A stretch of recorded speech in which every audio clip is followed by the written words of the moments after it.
Welcome to another adventure. Before the video starts, remember to leave a like and subscribe. Now, enjoy the video. Welcome back, ladies and gents. Today I got a treat. Do you want to know what it is? Today, we're gonna react to, I believe you call it Sarkicism, by the Exploring series, nonetheless. So without further ado, let's get into it. Sarkicism. The nature of belief and faith is certainly a powerful one, regardless of the concept of a deity or deities. But even just looking at the power, control, and influence that believers can possess, from the widespread influence of the Vatican to the utter control of a small cult leader, faith has been a prominent aspect of our species for thousands of years. True. We've already looked at one religion in the SCP universe, the Church of the Broken God. But now we'll discuss their counterpart, the Sarkic cults. Sarkicism is another very large topic within the SCP universe, and this would be a very long video if I tried to cover it all. So let's just try and get a good idea of what Sarkicism is, and why it has its followers. Brilliant! Introduction video. Sark means flesh in ancient Greek, which summarizes the overall belief system of the Sarkites, which is diametrically opposed to the Church of the Broken God's theology based on technology. In fact, most Sarkites don't actually refer to themselves using the term Sarkic, as the term was an insult created by the Church of the Broken God's predecessors. That is not to overemphasize the Sarkites' opinion of the Church, as it is believed that while the Church views the Sarkites as a sort of biblical foe, the Sarkites seem to view the Church as simply another obstacle. The Sarkic cults are generally divided into two different factions that operate in vastly different ways, but follow mostly the same set of beliefs. Okay. The Proto-Sarkic cults are those found in small, isolated communities across Europe and Asia. These communities are usually poor, superstitious, technophobic, and generally hostile to any outsiders. The Neo-Sarkic cults, on the other hand, are found in much more urban environments and can be difficult to differentiate from other wealthy city dwellers. They are usually upper class, coming from affluent families, and with no apparent objections to technology and modern life. Both cults, however, believe that one of the main concepts of Sarkicism is that one can achieve apotheosis, that is, becoming a god. It's generally accepted that Grand Karcist Eon, the founder and prophet of the Sarkic cults, did become a god through some sort of interaction with the primordial goddess, Yaldabaoth. Proto-Sarkites believe that in time, Eon will eventually provide them with godhood, and Neo-Sarkites believe that it must be obtained through willpower, and they must one day usurp Eon. This will-to-power concept is prevalent in Neo-Sarkites, and a common proverb says to do as you will to whom you will, as desire is the measure of all things. Both cults believe in the idea of sacrifice, but here they differ greatly, as Proto-Sarkites believe in the sacrifice of oneself for the benefit of the many, and Neo-Sarkites instead believe in the sacrifice of the many for the benefit of oneself. So they're totally Either way, different. belief in cycles of destruction and regeneration is paramount to the Sarkic faith. Both cults often practice ritual cannibalism, human sacrifice, the worship and spread of contagions, and bodily augmentation. I need to recap myself a little bit so I get the information, because it's a little bit it's a lot in the SCP universe, and it gets really confusing really quickly if I don't keep my tongue straight to put it in those words. Grand Karcist Eon founded the Sarkic cults nearly 4,000 years ago, somewhere in western Siberia. The Sarkic timeline is muddy, even their recent history, but it's believed that Eon was born to a Davite mother and a slave father, as the Davites referred to him as a half-breed. Eon was a slave for much of his youth in the city-state of Adatum, possibly serving under an alchemist or priestess, until he led a slave revolt against the Davites. During this time, Eon demonstrated great power over organic flesh, both his own and others. Ooh. Examples of this include transforming his hand into some sort of wolf jaw, capable of ripping through a metal jail cell, forcing others to act against their will, such as causing men to throw themselves on their spears, and could also gift these powers and other physical augmentations onto his followers. Cool. During this revolt, Eon was aided by 4 disciples, known as the Clavigar in the Sarkic faith, who would go on to be essentially saints. It's unclear how exactly Eon gained his abilities, but it somehow involves Yaldabaoth, a god or goddess believed by the Sarkites to be responsible for creating the universe, possibly through the process of giving birth to other gods, and then devouring them and exhaling the remains. Neo-Sarkites revere this god, but Proto-Sarkites seem to regard it as the enemy of all living things.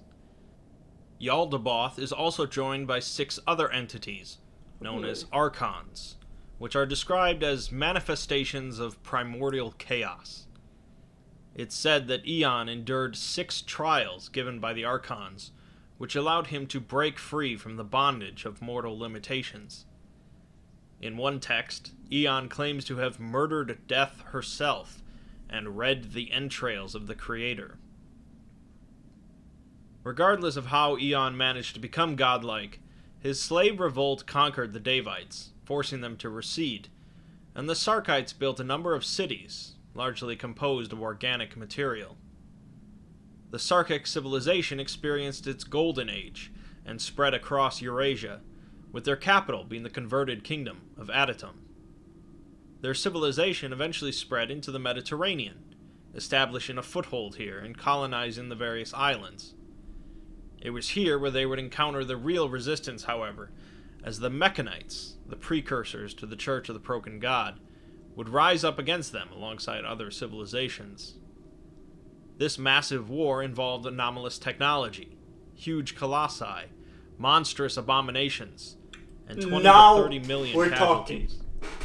The war ended with really no winners, as the Sarkic Empire broke apart and went into hiding, leading to a division in culture and theology. Man, could you imagine that, dude? A huge war. Monstrous giants clashing it out. I'm such a fucking nerd. Oh god, save me.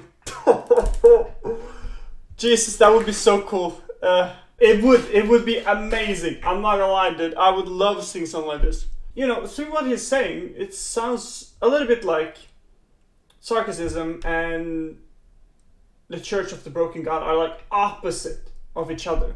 But then you also have a lot of opposition within Sarkicism as well. I find that fascinating. I can just imagine all those amazing creatures that are come out from the idea of Sarkicism, you know? Because I've always been like, I don't know, personally, I've always loved things like giants or like monsters. Not as much stereotypical monsters. I don't really have a good word for it. I would say overused monsters, like dragons. I feel like dragons is something that our culture has explored so much. It's nearly a little bit overused. Don't take me wrong, I love dragons. Don't take me fucking wrong, dude. So if there's anything with dragons, I'll be like, ooh, what is this? But it's a little bit like we already have those good stories. Now I want another monster with a different story, you know what I mean? The Mechanites dwindled and eventually became the Church of the Broken God, and the devastation led to the collapse of the Bronze Age. The Bronze Age? Sarkicism would continue to live on in small communities throughout Eurasia, and their belief systems would slowly differ. At this point, it's completely unknown what happened to Grand Karcist Eon, and the Foundation is currently not even sure if he ever existed at all.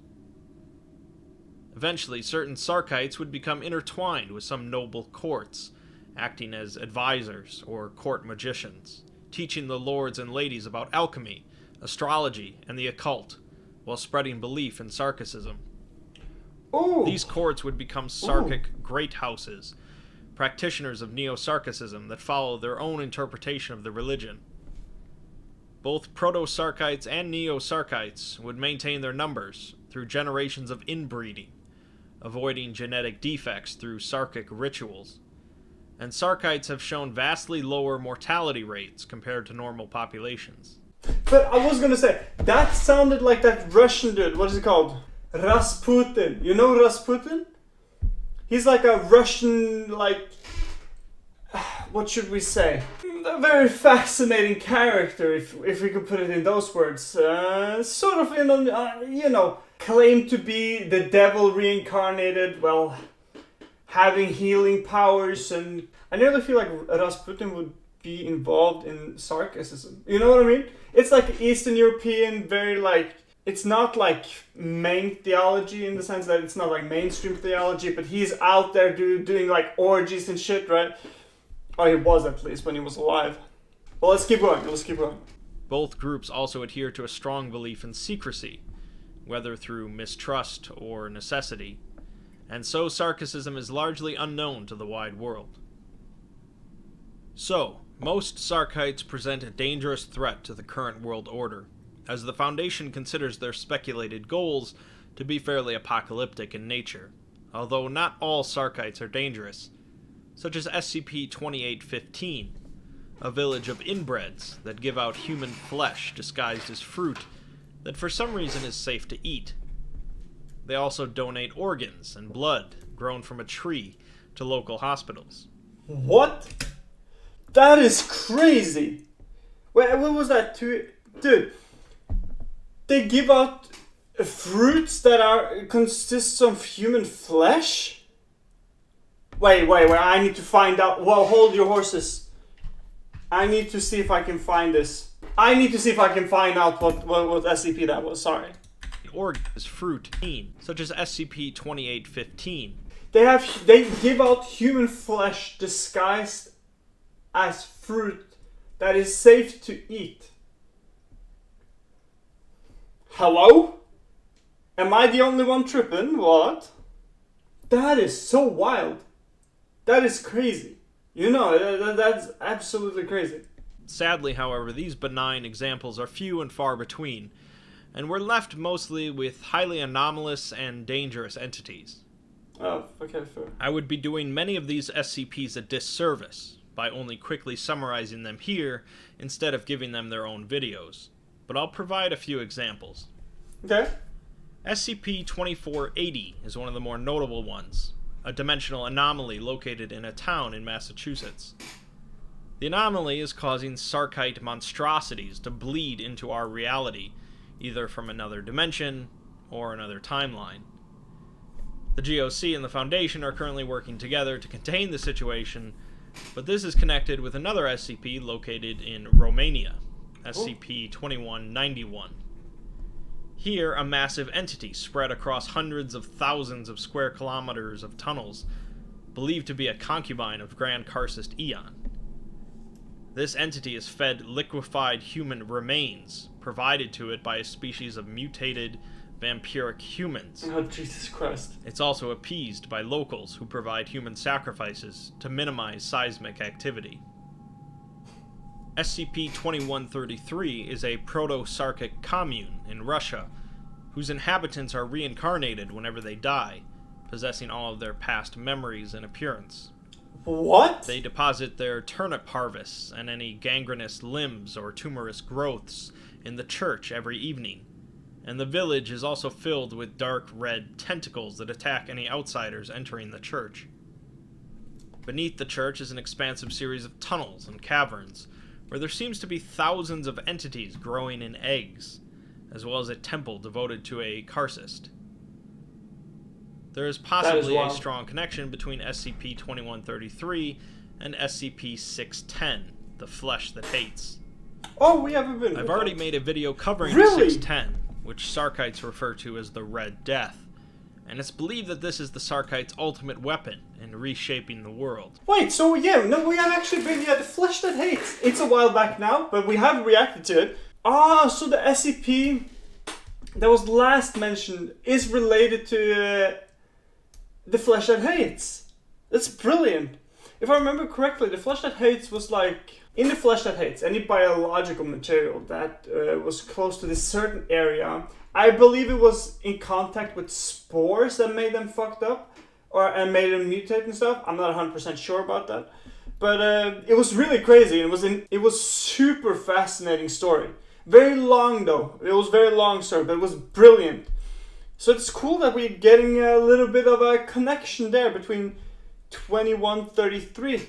That's really cool. I don't know. I just wanted to point out that's pretty cool. If you haven't checked out that video, I highly recommend it.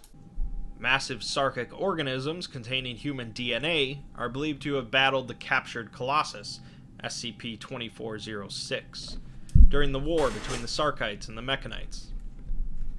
Another large organism was used as a Sarkic temple in their Golden Age, SCP-2095, but eventually was conquered during the war and died. SCP-2075 is a Karcist that was captured by the Foundation, but easily broke containment when it revealed that they had only captured one small aspect of itself, along with 2 of the security personnel assigned to the SCP. Oh. The doctor in charge was stabbed with an anomalous dagger, which seemed to transform him into a large amorphous mass of flesh and bone, Ooh. which proceeded to kill 56 personnel before dying. Jesus Christ. Finally, there is SCP-2510, an important anomaly related to both the Church of the Broken God and the Sarkic cults. Okay. 2510 is a larger machine, and part of it has been made into a trans-dimensional gateway. The first people reported to have gone through the gateway, in 1940, were said to have found a machine city. The gateway destination can be controlled, and the Foundation sent a team to multiple dimensions, all variations of Earth. That's really cool. There's too much here to really go into detail, but to summarize, these dimensions were each one where the war between the Sarkic cults and the rest of humanity came to a climax. In one of them, parts of the Broken God were fashioned into an unimaginable weapon that wiped out every trace of life from the planet. In others, the Sarkic forces went out, and Yaldabaoth broke free from its cage, driving the world to a horrific apocalypse. Oh. In another reality, however, humanity banded together and achieved a technological singularity, uniting to defeat the Sarkites.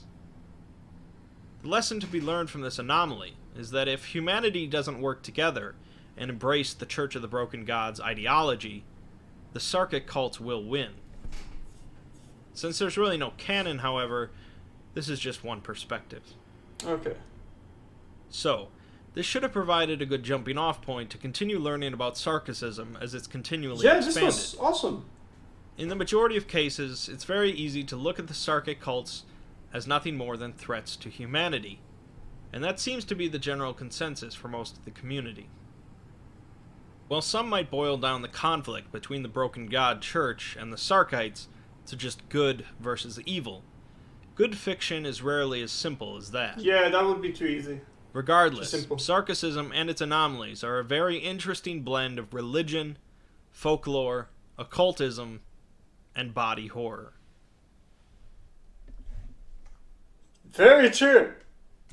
That was awesome. This was a pretty great, just a pretty great general introduction to what Sarkicism is. So we now kind of know that it's some, to dumb it really down, I would say it's a religion and it involves a lot of fleshy monsters. That's really, if I were to give the lowest resolution definition. Of course, the lowest resolution definition doesn't always paint the nicest picture, but it gives us a really nice overview, and we had so many recommended SCPs, and I gotta be honest, that SCP-610, The Flesh That Hates, that was one of my favorites. I loved it, although I do think I remember it was a little bit long. So yeah, no, I really do love, monsters, mutations, things of this nature. It's just, I find them so captivating. Perhaps mainly because it's a rather unexplored area, I do feel, generally in literature, at least the literature that I have been exposed to. And so that it's this pronounced in the SCP universe, makes me ooh, that feels good, It means that we have a lot of things to look forward to. Now, obviously, in introduction videos like these, it's kind of hard to add a lot of value. Usually, when I react to something, I try to add something of sincere value, to make it better. But it's not always easy to do. And with an introduction video, that is kind of difficult because they usually just mention a couple things like, oh, this is the definition, this is what it's about, and here are some examples, right? Which is essentially the layout, and I wouldn't want it different, but it makes it a little bit difficult to add my own commentary to it. Other than that, I'm really looking forward to it. I'm sincerely looking forward to it. Well, there's not really much to say. I hope you enjoyed this video. This was a great video. I appreciate it a lot. And now, now we're ready. Now we are ready. Thank you guys for watching. I hope you enjoyed this introduction to Sarkicism. I certainly did, and I will see you guys in the next one. Peace.